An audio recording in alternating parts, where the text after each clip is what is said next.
राधे राधे। आप सभी का स्वागत है लड्डू गोपाल फांसी के चैनल में। कैसे हैं आप सभी? आशा करती हूँ कान्हा जी की कृपा से आप सभी अच्छे होंगे। आज की वीडियो में हम जानेंगे पंचभीकु स्नान कैसे किया जाता है, इसके क्या नियम होते हैं, कैसे दीपदान करें, कौन से मंत्र बोलें, कौन सी कहानी सुने। पंचभीकु स्नान की संपूर्ण जानकारी मैं अपनी वीडियो में शेयर करूँगी, तो पूरी जानकारी के लिए वीडियो को अंत तक देखें। वीडियो अच्छी लगे तो लाइक कमेंट शेयर करें, चैनल को सब्सक्राइब करें। तो चलिए शुरू करते हैं। शास्त्रों में कार्तिक स्नान का बहुत महत्व है। आपने अगर पूरे कार्तिक मास स्नान नहीं किया है तो आप पंचभीकु स्नान करके भी पूरे कार्तिक का फल प्राप्त कर सकते हैं। देव उठनी एकादशी से कार्तिक पूर्णिमा तक के 5 दिनों को पंचभीकु या भीषम पंचक कहते हैं। तो आप इन 5 दिनों में पूजा, स्नान, दान, दीपदान करके पूरे कार्तिक स्नान का फल अर्जित कर सकते हैं। तो आप ब्रह्म मुहूर्त में उठकर स्नान करें ठंडे जल से, और फिर तुलसी जी का पूजन करें, पंचभीकु का दीपदान करें। पंचभीकु का दिया सरसों के तेल से जलाया जाता है, तो आप चौमुखा दीपक जलाएं, तुलसी जी को सींचें, फिर थोड़ा सा राई और आंवला लें, फिर तिल समर्पित करें, फूल समर्पित करें। अगर आपके पास फूल नहीं है तो आप ऐसे ही पूजा करें। पंचभीकु की कहानी सुने, तो चलिए सुनते हैं पंचभीकु की कहानी। एक साहूकार के बेटे की बहू थी जो बहुत सुबह उठकर कार्तिक के महीने में रोजाना गंगा जी नहाने जाती थी। प्राय पुरुष का मुख नहीं देखती थी। एक राजा का लड़का था। जब भी गंगा जी नहाने जाता और सोचता कि मैं इतनी सुबह नहाने आता हूँ तो मेरे से पहले कौन नहा लेता है। 5 दिन कार्तिक के रह गए। उस साहूकार की बहू ने दिन नहा के जा रही थी। राजा का बेटा आ रहा था। खुड़का सुनकर वह जल्दी जल्दी जाने लगी तो उसकी माला मोचड़ी छूट गई।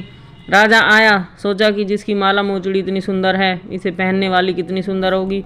सारी नगरी में ढिंढोरा पिटवा दिया, जिसकी ये माला मोचड़ी है वो मेरे पास 5 दिन आएगी, जब मैं उसकी माला मोचड़ी दूंगा। साहूकार के बेटे ने बहू को कहलवा दिया कि मैं 5 दिन आऊँगी, पर किसी को साख भरने के लिए बैठा दियो।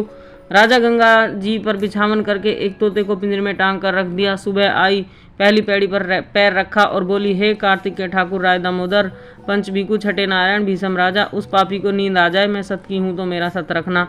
राजा को नींद आ गई। वह नहा धोकर जाने लगी तो तोता से बोली कि सुआ सुआ सूटा गल घालूंगी हार, साख भरियो मेरे वीरा। सुआ बोला कि कोई वीर भी साख भरा करता है। तो जब वह बोली कि सुआ सुआ सूपटा पग घालूंगी नेवर, साख भरियो मेरे देवर, सुआ ने कहा, अच्छा भाभी मैं साख भरूंगा। वह तो कहकर चली गई। राजा हड़बड़ाकर उठा, सुआ से पूछा कि सुआ सुआ वह आई थी, कैसी थी? सुआ बोला कि आभा की बिजली थी, होली की झल, केला सी कामनी, गुलाब सा रंग। राजा ने सोचा कि कल मैं अपनी उंगली चीर कर बैठ जाऊंगा तो नींद नहीं आएगी। दूसरे दिन वह उंगली चीर कर बैठ गया। वह आई, उसने वैसे ही प्रार्थना करी, बस उसको नींद आ गई। नहाकर जाने लगी तो सुआ ने साख भरा दी। राजा ने उठते ही सुआ से पूछा तो सुआ ने कल जैसा ही जवाब दिया। उसने सोचा कि कल तो मैं आंख में मिर्च डालकर बैठ जाऊंगा। तीसरे दिन आंख में मिर्च डालकर बैठ गया। सारी रात हाय हाय करके बिताई। वह आई, उसने वैसे ही प्रार्थना की और राजा को नींद आ गई। नहा के सुआ से साख भरा के चली गई।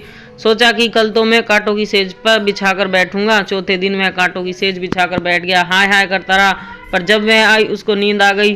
वह प्रार्थना करके नहा के सुआ से साख भरा कर चली गई। 5वें दिन राजा आग जलाकर उसकी राख पर बैठ गया। वह उस दिन सुआ से साख भरा ली और कहा कि उस पापी से कह दियो मेरे 5 दिन पूरे हो गए हैं, अब मेरी माला मोचड़ी मेरे घर भेज देगा। राजा ने उठते ही सुआ से पूछा कि वह आई थी क्या? सुआ बोला, आई थी, अपनी माला मोचड़ी मंगाई है। थोड़े दिन बाद राजा के कोढ़ निकल आया, त्राही त्राही पुकारने लगा। ब्राह्मण को बुलाकर पूछा कि सारे शरीर में जलन कैसे लग गई? ब्राह्मण बोला कि यह कोई पतिव्रता स्त्री का श्राप है। राजा ने पूछा कि अब कैसे ठीक होगा? ब्राह्मण बोला कि तुम उसको धर्म की बहन बनाओ और उसके नहाए हुए जल से नहाओ तो तुम्हारा जलन कोढ़ ठीक हो जाएगा। राजा माला मोचड़ी लेकर उसके घर गया और साहूकार से बोला कि यह तुम्हारी बहू गंगा पर भूल गई थी, उसे यह दे दो और कह देना कि अपने नहाए हुए जल से मुझे नहला दे। साहूकार बोला कि वह तो प्राय पुरुष का मुंह भी नहीं देखती, तू इस नाली के नीचे बैठ जा, वह नहाएगी तो तेरे ऊपर पानी पड़ जाएगा। राजा नाली के नीचे बैठ गया। वह नहाए हुए जल गिरने से उसकी काया कंचन सी हो गई। हे पंचभीकु देवता, जैसे साहूकार की बहू का सत रखा वैसे सबका रखियो, कहते सुनते हुंकारा भरते सारे परिवार का रखियो। अब हाथ में आंवला और राई ले, दिए के ऊपर से घुमाते हुए मंत्र बोले, पूनो नाई पड़वा नहाई, 5 रतन पंच तीरथ पंचभीकम नहाई, आधे की लाई आंवला आधे की लाई राई, राय दामोदर सांवरा जिसने सृष्टि रचाई। राजा के घर ऊतनी पुतनी बनाई, राजा लाया ब्याह के रानी बनी आई। 4 चक्कर 4 मक्कर 4 दे की लोय, मैं तुझसे पूछूं कृष्णा जी कब निस्तारा हो। जब आवे कार्तिक का महीना जब निस्तारा होए, अब आया कार्तिक का महीना अब निस्तारा होए। ऐसे ही आप 5 बार घुमाते हुए 5 बार ये मंत्र बोले, फिर पूजा आरती करें और तुलसी जी की परिक्रमा करें। 5 दिनों तक हम ऐसे ही पूजा करेंगे।